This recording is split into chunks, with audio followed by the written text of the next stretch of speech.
Durante 3 anos, não houve guerra entre a Síria e Israel. No terceiro ano, porém, Josafá, rei de Judá, foi visitar o rei de Israel.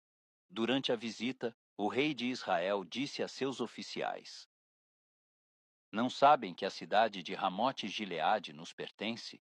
E, no entanto, não fizemos coisa alguma para retomá-la do rei da Síria. Então se voltou para Josafá e perguntou: Você se juntará a mim na batalha para reconquistar Ramote-Gileade? Josafá respondeu ao rei de Israel: Claro que sim. Você e eu somos como um só. Meus soldados são seus soldados, e meus cavalos são seus cavalos. E acrescentou: Antes, porém, consulte o Senhor. Então o rei de Israel convocou os profetas, cerca de 400 no total, e lhes perguntou: Devo ir à guerra contra Ramote-Gileade ou não? Todos eles responderam: Sim, deve. O Senhor entregará o inimigo nas mãos do rei. Josafá, porém, perguntou: Acaso não há aqui um profeta do Senhor? Devemos consultá-lo também. O rei de Israel respondeu a Josafá: Há mais um homem que pode consultar o Senhor para nós, mas eu o odeio, pois nunca profetiza nada de bom a meu respeito, só coisas ruins.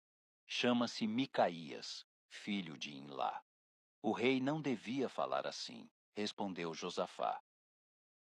Então, o rei de Israel chamou um de seus oficiais e disse: Traga Micaías, filho de Imlá. Rápido. Vestidos com seus trajes reais, o rei de Israel e Josafá, rei de Judá, estavam sentados cada um em seu trono na eira, junto à porta de Samaria. Todos os profetas estavam profetizando diante deles.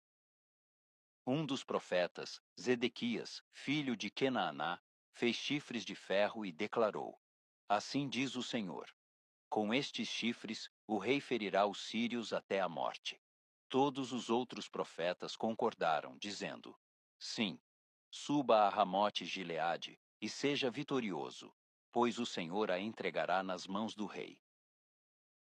Enquanto isso, o mensageiro que foi buscar Micaías lhe disse: Veja, todos os profetas prometem vitória para o rei. Concorde com eles e também prometa sucesso. Micaías, porém, respondeu: Tão certo como vive o Senhor, direi apenas o que o Senhor ordenar. Quando Micaías chegou, o rei lhe perguntou: Micaías, devemos ir à guerra contra Ramote-Gileade ou não? Micaías respondeu: Sim, suba e será vitorioso, pois o Senhor a entregará nas mãos do rei. Mas o rei disse: Quantas vezes preciso exigir que diga somente a verdade, quando falar em nome do Senhor? Então Micaías respondeu: Vi todo o Israel espalhado pelos montes, como ovelhas sem pastor. E o Senhor disse: Seu líder foi morto. Mande-os para casa em paz. O rei de Israel disse a Josafá: Não falei? Ele nunca profetiza nada de bom a meu respeito, mas somente coisas ruins. Micaías prosseguiu: Ouça o que o Senhor diz. Vi o Senhor sentado em seu trono, com todo o exército do céu ao redor, à sua direita e à sua esquerda. E o Senhor perguntou: Quem enganará Acabe para que vá à guerra contra Ramote e Gileade e seja morto ali? Houve muitas sugestões, até que por fim um espírito se aproximou do Senhor e disse: Eu o enganarei. De que maneira? Perguntou o Senhor. E o espírito respondeu: Sairei e porei um espírito mentiroso na boca de todos os seus profetas. O Senhor disse: Você conseguirá enganá-lo. Como vê, o Senhor pôs um espírito mentiroso na boca de todos os seus profetas, pois o Senhor decretou sua desgraça. Então Zedequias, filho de Quenaaná, se aproximou de Micaías e lhe deu uma bofetada. Como foi que o Espírito do Senhor me deixou para falar com você? Perguntou ele. Micaías respondeu: Você descobrirá em breve, quando tentar se esconder em algum quarto secreto. Então o rei de Israel ordenou: Prendam Micaías e levem-no de volta a Amon, governador da cidade, e a meu filho Joás, com a seguinte ordem: ponham este homem na prisão e deem-lhe apenas pão e água, até que eu volte da batalha em segurança.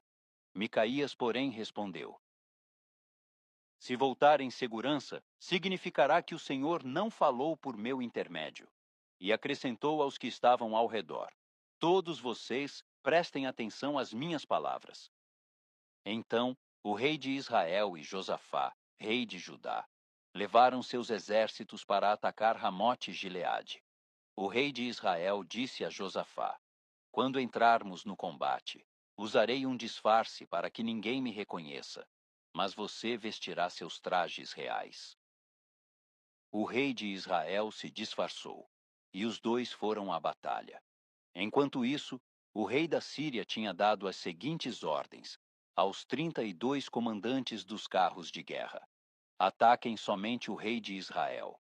Não lutem contra ninguém mais. Quando os comandantes dos carros de guerra sírios viram Josafá em seus trajes reais, foram atrás dele. É o rei de Israel, disseram.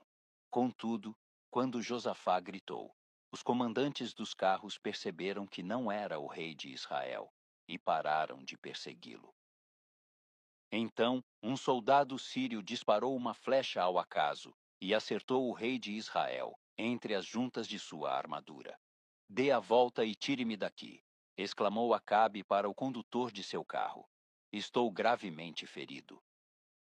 A batalha, cada vez mais violenta, prosseguiu durante todo o dia, e o rei permaneceu em pé, apoiado em seu carro, de frente para os sírios. O sangue de seu ferimento escorria para o piso do carro, e ao entardecer, ele morreu. Quando o sol se punha, um clamor se espalhou entre seus soldados: estamos perdidos, voltem para suas casas. Assim, o rei morreu, e seu corpo foi levado para Samaria e sepultado ali. Seu carro de guerra foi lavado junto ao tanque de Samaria, e os cães vieram e lamberam seu sangue no lugar onde as prostitutas se banhavam, exatamente como o Senhor havia prometido. Os demais acontecimentos do reinado de Acabe e tudo o que ele fez, incluindo o palácio de Marfim e as cidades que construiu, estão escritos no livro da história dos reis de Israel. Acabe morreu e se reuniu a seus antepassados, e seu filho Acasias foi seu sucessor. Josafá, filho de Asa, começou a reinar em Judá, no 4º ano do reinado de Acabe, rei de Israel. Josafá tinha 35 anos quando começou a reinar, e reinou em Jerusalém por 25 anos. Sua mãe se chamava Azuba, e era filha de Sili. Josafá foi um bom rei, que seguiu o exemplo de seu pai, Asa, e fez o que era certo aos olhos do Senhor. Contudo, não removeu todos os santuários idólatras, e o povo continuou a oferecer sacrifícios e queimar incenso neles. Josafá manteve paz com o rei de Israel. Os demais acontecimentos do reinado de Josafá, a extensão de seu poder e suas guerras, estão registrados no livro da história dos reis de Judá. Ele expulsou da terra os prostitutos cultuais dos santuários idólatras, que restaram do tempo de seu pai, Asa. Naquela época, não havia rei em Edom, mas apenas um governador. Josafá construiu uma frota de navios mercantes para buscar ouro em Ofir. As embarcações, porém, nunca chegaram a navegar, pois naufragaram no porto de Ezion-Geber. Certa vez, Acasias, filho de Acabe, propôs a Josafá: deixe que meus homens naveguem com os seus. Mas Josafá não aceitou a proposta. Quando Josafá morreu, foi sepultado com seus antepassados na cidade de Davi. Seu filho Jeorão foi seu sucessor. Acasias, filho de Acabe, começou a reinar em Israel no 17º ano do reinado de Josafá em Judá. Reinou em Samaria por 2 anos. Contudo, fez o que era mal aos olhos do Senhor, pois seguiu o exemplo de seu pai e sua mãe e o exemplo de Jeroboão, filho de Nebate, que levou Israel a pecar. Serviu a Baal e o adorou, provocando a ira do Senhor, Deus de Israel, como seu pai havia feito.